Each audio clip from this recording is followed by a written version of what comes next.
Hello बच्चों, स्वागत है आपका एक बार फिर से हमारे यूट्यूब चैनल पर। क्लास 11th मैथमेटिक्स की ऑनलाइन क्लासेस में आज हम एक नया चैप्टर स्टार्ट कर रहे हैं, सम्मिश्र संख्याएं, कॉम्प्लेक्स नंबर। बच्चों, जिन भी बच्चों ने अब तक हमारा चैनल सब्सक्राइब नहीं किया है, सब्सक्राइब कर लें, क्योंकि सब्सक्राइब करने से आपको जैसे ही मैं कोई वीडियो डालूंगा उसकी लिंक मिल जाएगी। सब्सक्राइब के पास में एक घंटी का चिन्ह होगा, आप उसको दबा लें, जिससे जैसे भी मैं वीडियो डालता हूं उसी क्षण आपको आपके मैसेज आ जाएगा और आप वो वीडियो देख लेंगे। ठीक है बच्चों, स्टार्ट करते हैं। कॉम्प्लेक्स नंबर, सम्मिश्र संख्याएं। देखो बच्चों, 10th तक हमने कुछ संख्याएं पढ़ी थीं, जिनमें सबसे बड़ी संख्या जिसमें सारी संख्याएं समाहित होती थीं उनको हम कहते थे वास्तविक संख्याएं। क्या कहते थे? वास्तविक संख्याएं, रियल नंबर्स। लेकिन क्या ये रियल नंबर्स, वास्तविक संख्याएं पर्याप्त हैं? क्या इन संख्याओं के आधार पर समस्त चीज़ों को, मैथ्स में सभी समीकरणों को परिभाषित किया जा सकता है? अभी हम देखेंगे क्या हमने जो वास्तविक संख्याएं पढ़ी वो सफिशिएंट हैं क्या, वो पर्याप्त हैं क्या, उनके आधार पर क्या समस्त चीज़ों को सॉल्व किया जा सकता है? जरूरत क्यों पड़ी सम्मिश्र संख्याओं की, ये हम अभी देखने वाले हैं। ठीक है बच्चों, तो देखो मैं स्टार्ट करता हूं। तो पहले मैं 2 मिनट में आपको 10th तक जो हमने संख्याएं पढ़ी हैं हम उनका रिवीजन कर लेते हैं। सबसे पहली संख्याएं हमने जो पढ़ी वो थी प्राकृत संख्याएं। सबसे पहली जो संख्याएं हमने पढ़ी वो कौन सी थी? प्राकृत संख्याएं, नेचुरल नंबर।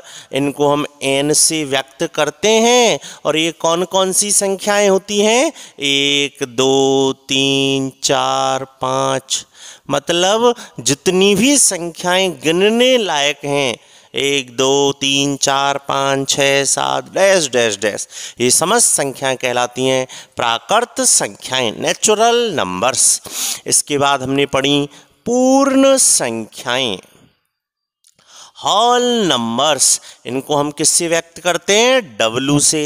कौन सी होती हैं संख्याएं? 0, 1, 2, 0 से स्टार्टिंग होती है इनकी। इसके बाद हमने पढ़ी पूर्णांक संख्याएं, इंटीजर्स नंबर। इनको हम Z से, कैपिटल Z से या I से प्रदर्शित करते थे। कौन सी हैं ये सभी संख्याएं? आप सब जानते हैं, ऋणात्मक, धनात्मक और 0, लेकिन होनी चाहिए प्राकृत जैसी पूर्णांक संख्याएं।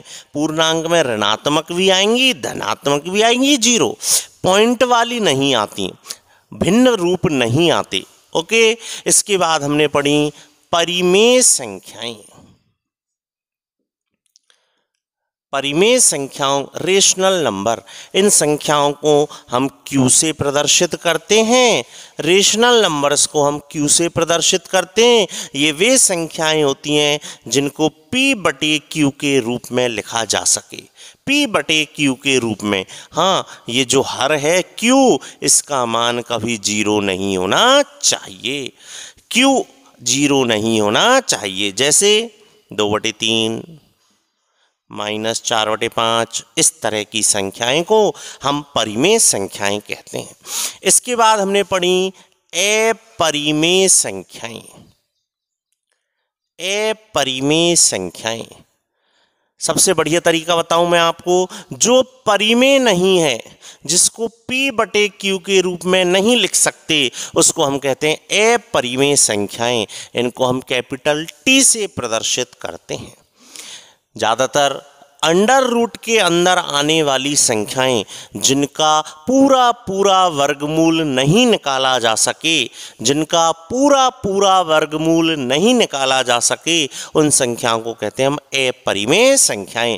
जैसे √2, √3, पाई, क्योंकि पाई भी अपरिभाषित है ना, लंबा चौड़ा मान होता है 3.141 और आगे डैश डैश डैश, मतलब जो दशमलव के बाद कभी खत्म नहीं हो उनको हम कहते हैं अपरिमेय संख्याएं। और लास्ट में सबसे ज़्यादा जिसमें ये सारी संख्याएं समाहित हैं उनको हम कहते हैं वास्तविक संख्याएं, रियल नंबर्स। इनको हम कैपिटल आर से प्रदर्शित करते हैं। और एक तरह से ये कह सकते हैं जितनी भी संख्याएं 10th क्लास तक हमने पढ़ी, 10th तक जितनी भी संख्याएं आई परिमेय, अपरिमेय, पूर्ण, ये समस्त संख्याएं होती हैं वास्तविक संख्याएं। लेकिन क्या ये वास्तविक संख्याएं दुनिया की समस्त चीज़ों को हल कर सकती हैं? तो अभी हम देखेंगे। आप ये पुरानी चीज़ पढ़ी हुई है, इसको नोट कर लें। ओके, तो देखो बच्चों, वास्तव में सम्मिश्र संख्याओं की जरूरत क्यों पड़ी?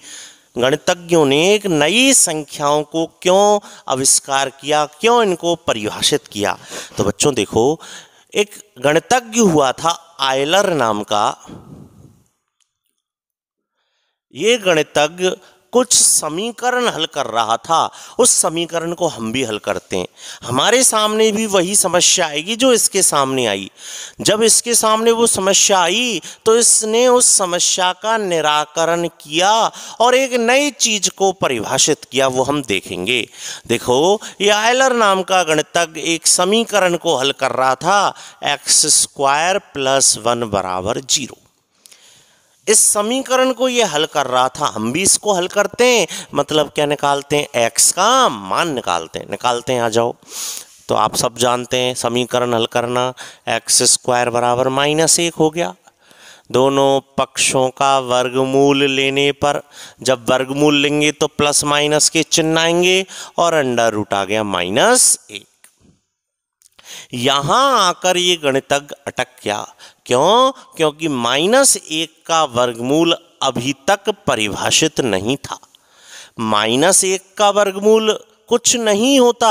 कोई बच्चा कह रहा है -1 का वर्गमूल सर -1 हो जाएगा, गलत हो गया बच्चों। क्यों? क्योंकि देखो, -1 का वर्गमूल -1 नहीं हो सकता। यदि ऐसा होगा तो वर्ग करें दोनों तरफ, और दोनों पक्षों का वर्ग करें तो दोनों तरफ समान चीज आनी चाहिए ना।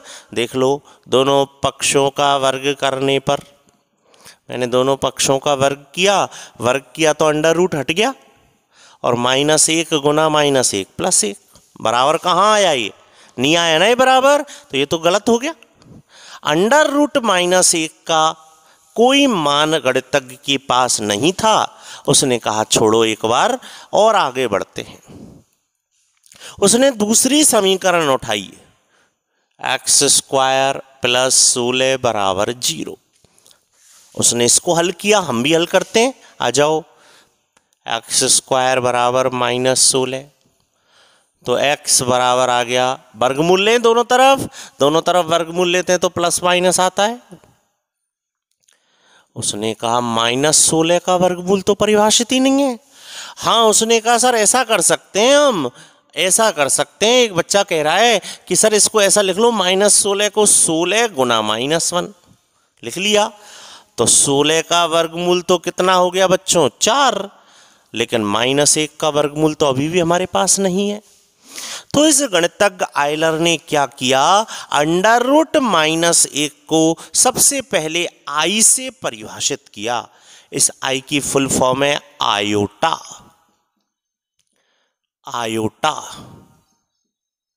इसने अंडर रूट -1 को आई से परिभाषित किया। बोलेंगे क्या इसको? आयोटा। जैसे इसने -1 के वर्गमूल को आई से परिभाषित किया, ये सारी समस्याएं सॉल्व हो गई। देखो आंसर आ गए। -1 का वर्गमूल क्या हो गया? आयोटा। आंसर आ गया। इधर भी x बराबर ±4 और -1 का वर्गमूल क्या हो गया? आयोटा। तो इस आयलर नाम के गणितज्ञ ने सर्वप्रथम अंडर रूट -1 को किससे परिभाषित किया? आयोटा से। इसके आधार पर जितनी भी समीकरण है वो सारी हल हो गई। एक और देखो, एक और समीकरण हल करते हैं। एक्स स्क्वायर प्लस 9 बराबर 0। करवाओ हल। 9 उधर चला गया, -9।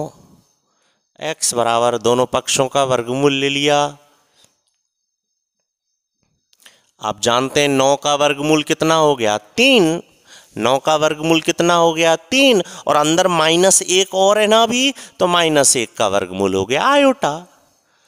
तो इस गणितज्ञ ने जब √-1 को आयोटा कहा तो देखा गया कि सारी समीकरण हल हो गई।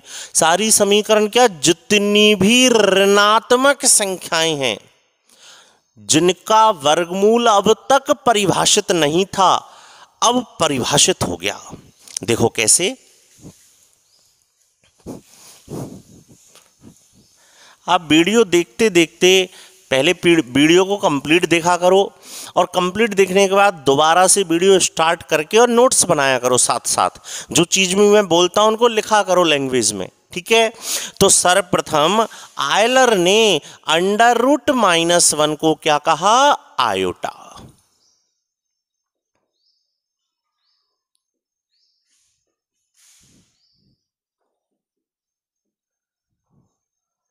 √-1 को इसने आयोटा कहा। और जिन संख्याओं में आयोटा चिपका रहता है उन्हीं संख्याओं को कहा गया काल्पनिक संख्याएं।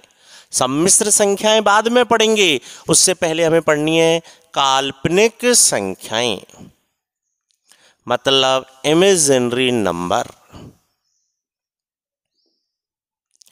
जिन संख्याओं में आयोटा चिपका हुआ रहता है उन संख्याओं को हम कहते हैं काल्पनिक संख्याएं।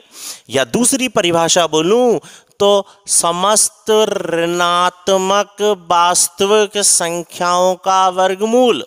समस्त ऋणात्मक वास्तविक संख्याओं का वर्गमूल काल्पनिक संख्याएं कहलाती हैं।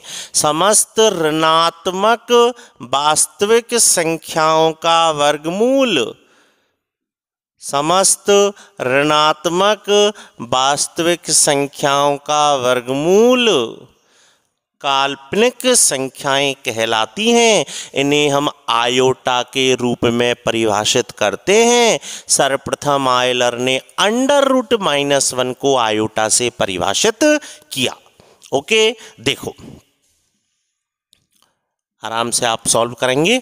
बोलो -1 का वर्गमूल तो क्या हो गया? आयोटा। यह आयलर ने कहा। इसके आधार पर जितनी भी ऋणात्मक संख्याएं हैं उन समस्त ऋणात्मक संख्याओं का वर्गमूल आयोटा के रूप में परिभाषित किया जाएगा, और इन्हीं संख्याओं को हम कहेंगे काल्पनिक संख्याएं। बोलो 2 का वर्गमूल -2 है। -2 तो देखो 2 का वर्गमूल तो √2, और माइनस अंदर और है तो माइनस का वर्गमूल आयोटा। अब तो रिदम बैठ गया। 3 का वर्गमूल √3 और -1 का वर्गमूल आयोटा। रिदम बन गया होगा, फ्लो में आ जाओ। बोलो -16 का वर्गमूल 4 आयोटा, -25 का वर्गमूल 5 आयोटा, -36 का वर्गमूल 6 आयोटा, 49 का वर्गमूल 7 आयोटा। क्यों बोल रहा है भैया? आयोटा क्यों आएगा? माइनस कहाँ है? माइनस कहाँ है? फ्लो में इतना भी मत बह जाओ कि धुआंधार ट्यूनिंग मैच हो जाए। 16 का वर्गमूल तो 4 होता है, -16 का वर्गमूल होता है 4 आयोटा। तो 49 का वर्गमूल तो खाली क्या होगा? 7। हाँ, -49 का वर्गमूल पूछा जाता तो क्या हो जाता? 7 आयोटा। आ गई बात समझ में? तो काल्पनिक संख्याओं का मतलब समझ गए। वे संख्याएं जिन्हें आयोटा के रूप में परिभाषित किया जाए, जिनमें आयोटा चिपका हुआ आए, अर्थात ऋणात्मक वास्तविक संख्याओं का वर्गमूल ही आयोटा के रूप में परिभाषित किया जाता है। इन्हें हम काल्पनिक संख्याएं भी कहते हैं। बिल्कुल क्लियर हो गया? आ जाओ आगे बढ़ते हैं। तो आपको अभी तक इस पूरे चैप्टर में से जो मैंने अब तक डिस्कस किया, इसमें से इतना याद कर रखना है कि √-1 को क्या कहा गया है? आयोटा। मतलब आयोटा का मतलब उल्टा भी याद करो। आयोटा का मतलब क्या होता है? √-1। ठीक है, अब देखो अगला टॉपिक स्टार्ट होता है हमारा आयोटा की घातों के मान। आयोटा की घातों के मान कैसे निकालेंगे? तो बच्चों सबसे पहले आयोटा की घात 0 का मान। आप सोचें आयोटा की घात 0 का क्या मान होगा? आयोटा की घात 0 का मान क्या होगा? आपने कहा सर कोई भी संख्या ले लो।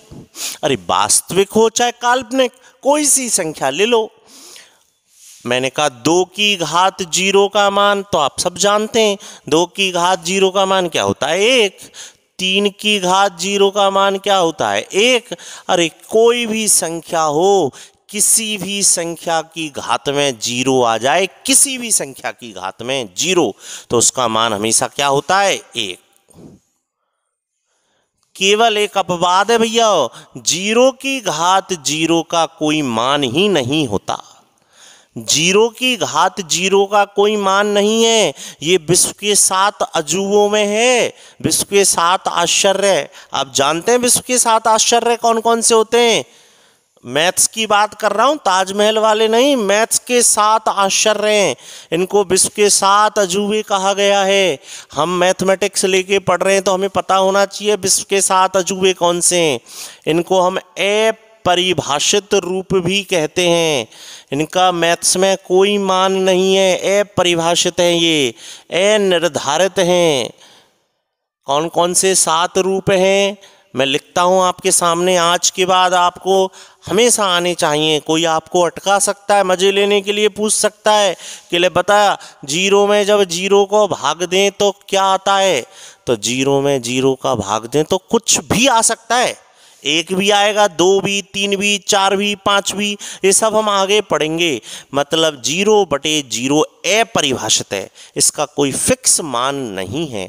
तो गणितज्ञों ने जिन चीज़ों का फिक्स मान नहीं है उनको कहा है अपरिभाषित। ऐसे 7 रूप हैं, 0/0, अनंत/अनंत, 0 गुना अनंत, अनंत माइनस अनंत, 0 की घात 0, अनंत की घात 0 और 1 की घात अनंत।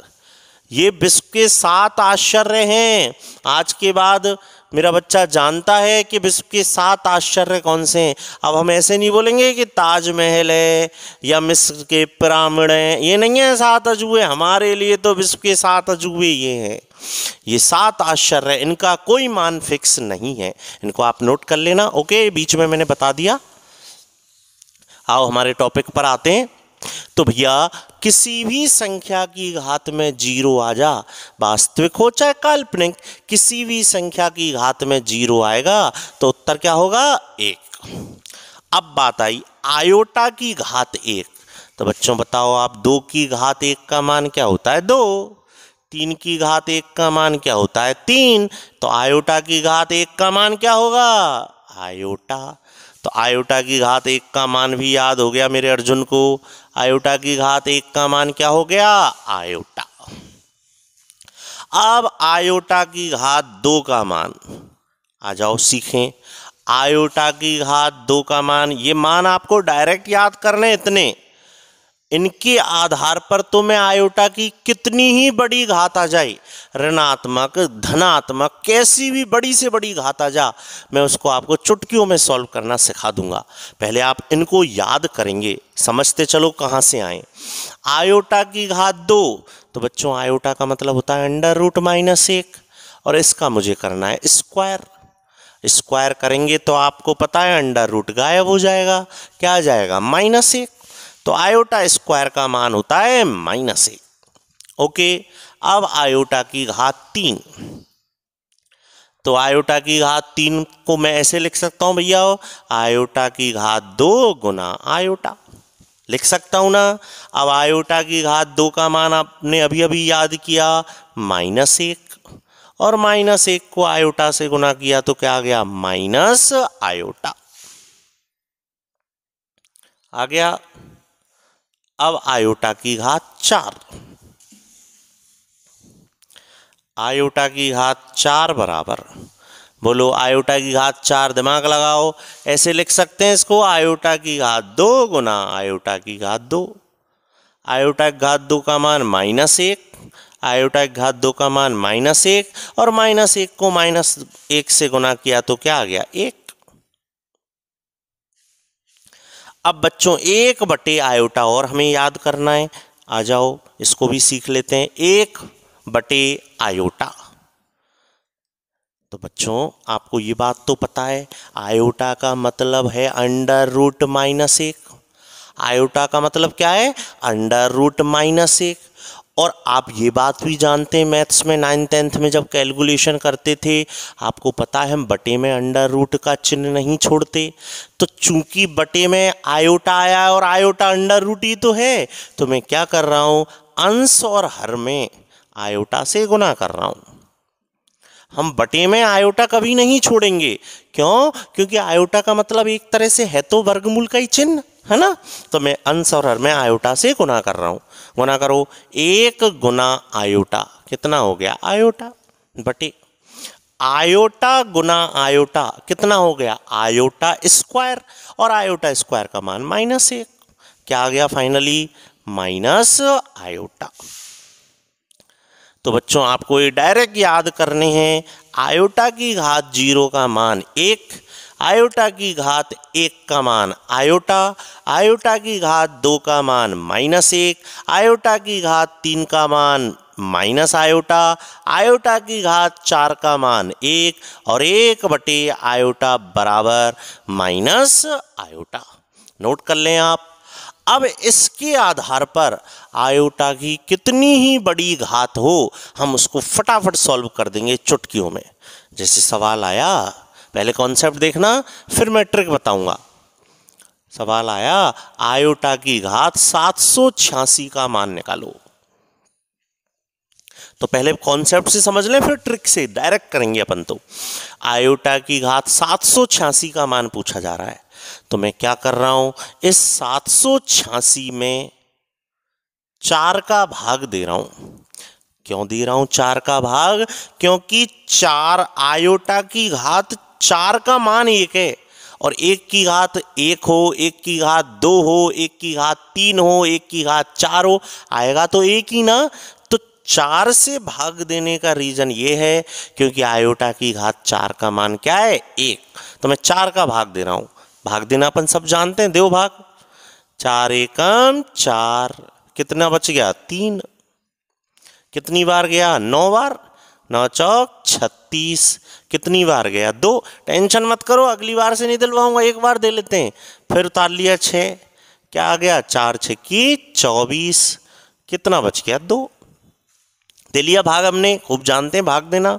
तो एक बात बताओ, हमने 10th क्लास में विभाजन एल्गोरिथम सीखी थी ना, विभाजन वाली प्रमेय। तो 786 को मैं क्या लिख सकता हूं बच्चों, क्या लिख सकता हूं बताओ? नहीं सीखी तो आप सीख लो। 786 को क्या लिख सकता हूं मैं 4 गुना 196 प्लस शेष फल 2, लिख सकता हूं ऐसा। मतलब इस 786 को मैं क्या लिख सकता हूं 4 गुना 196 और प्लस 2, लिख सकते हैं। अब मैं इसको अलग अलग कर रहा हूं, प्लस का चिन्ह है, आप जानते हैं घात में प्लस तभी तो हुआ होगा जब वो घातें अलग अलग गुना में आई होंगी। यदि संख्याएं गुना में आती हैं, यदि संख्याएं गुना में आती हैं तो ही तो जुड़ती हैं। तो मैंने घात जुड़ रही थी उनको अलग अलग कर लिया। अब आप बताओ 4 गुना 196 को मैं ऐसे लिख दूं आयोटा की घात 4 गुना 196, और ये हो गया आयोटा स्क्वायर। आयोटा की घात 4 का मान क्या होता है 1, तो मैं इसको ऐसे लिख रहा हूं 1 की घात 196। अब तो रीजन समझ में आ गया होगा 4 का भाग क्यों देते हैं, क्योंकि आयोटा की घात 4 बना लेते हैं और आयोटा की घात 4 का मान 1 और 1 की कितनी घात हो वो तो 1 ही हो गया। मतलब हमने जब इस घात को सॉल्व किया तो पाया कि आयोटा की घात 786 का वही मान होगा जो आयोटा की घात 2 का होता है। और आयोटा की घात 2 का मान मेरे अर्जुन ने याद कर रखा है, कितना होता है, -1। तो ये तो हुआ मेरा कॉन्सेप्ट जो विभाजन एल्गोरिथम से हम करते हैं। बिल्कुल समझ में आ गया। एक बार फिर देख लो, 4 का भाग देते हैं, फिर भागफल और शेषफल आ जाता है, फिर उसका हम विभाजन एल्गोरिथम की सहायता लेकर घातों को अलग अलग कर लेते हैं। ठीक है, अब मैं आपको ट्रिक बता रहा हूं, तो ट्रिक्स देखें डायरेक्ट। सर ऐसे हम 4 का भाग कहाँ तक देंगे, 4 का भाग देना तो सर हम बचपन में सीखो, आपका काम भूल गए हम, जैसे इतनी बड़ी संख्या आ गई।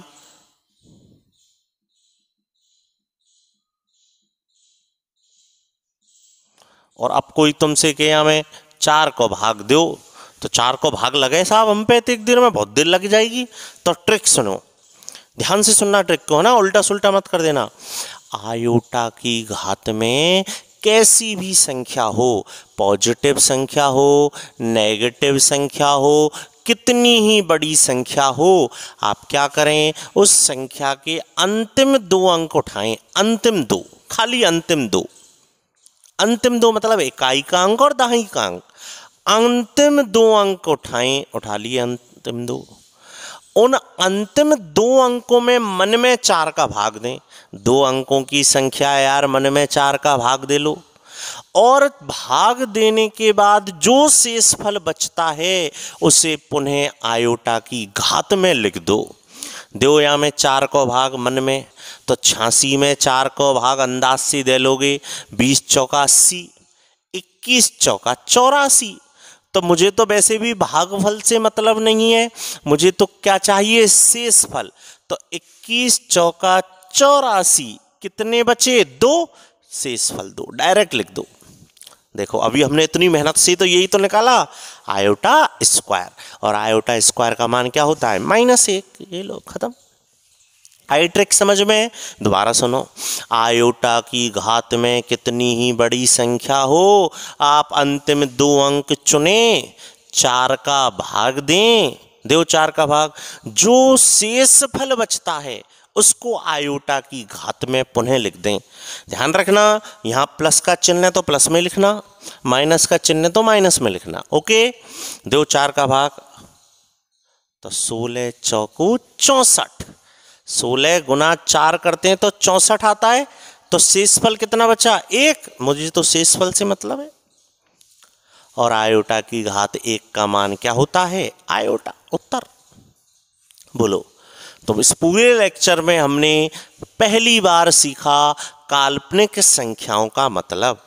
बिल्कुल संक्षिप्त में एक बार फिर सुन लो, बहुत धीरे धीरे आराम से वीडियो देखें, समझें, बेसिक्स क्लियर करें। बेसिक क्लियर हो जाएंगे तो मैं आपको हाईएस्ट लेवल तक के क्वेश्चन कराऊंगा। हम 11th क्लास तक सीमित नहीं रहेंगे, 11th भी पढ़ेंगे। 11th क्लास की वीडियो में साथ साथ ही हम जो चीज़ें 12th क्लास में आज काम आएंगी, 11th की जो चीज़ें 12th में काम आएंगी उनको भी यहीं पढ़ेंगे। और हम जेईई मेंस के लेवल तक भी आगे बढ़ सकते हैं यदि आप चाहें तो।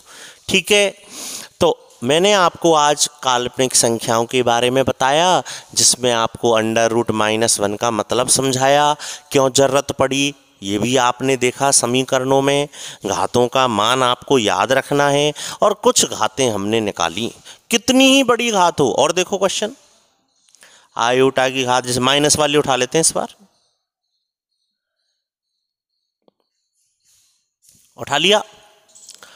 आपने कहा सर अंतिम 2 अंक पकड़ने, पकड़ लो। आयोटा की घात में माइनस है तो माइनस लगा के रखो।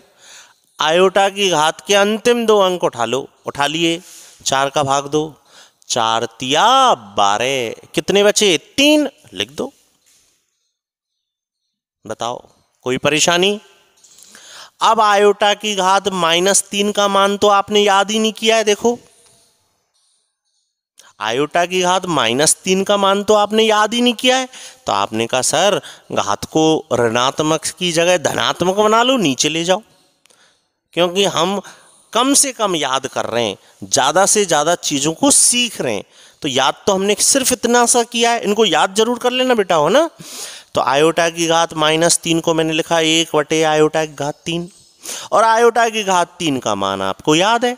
बताओ आयोटा की घात 3 का मान क्या होता है? Minus iota. आ गया, माइनस को बाहर लगा लूं, क्या रह गया? 1 आयोटा, और 1 आयोटा का मान भी आपको याद है माइनस आयोटा, ये प्लस हो गया। बोलो कोई दिक्कत? बिल्कुल समझ में आ गया होगा। मैं आपको छोटे मोटे 2-3 सवाल दे दूं, आप उनकी प्रैक्टिस कर लेना। ओके, आयोटा की घात में कैसी ही संख्या आए आपको घबराना नहीं है।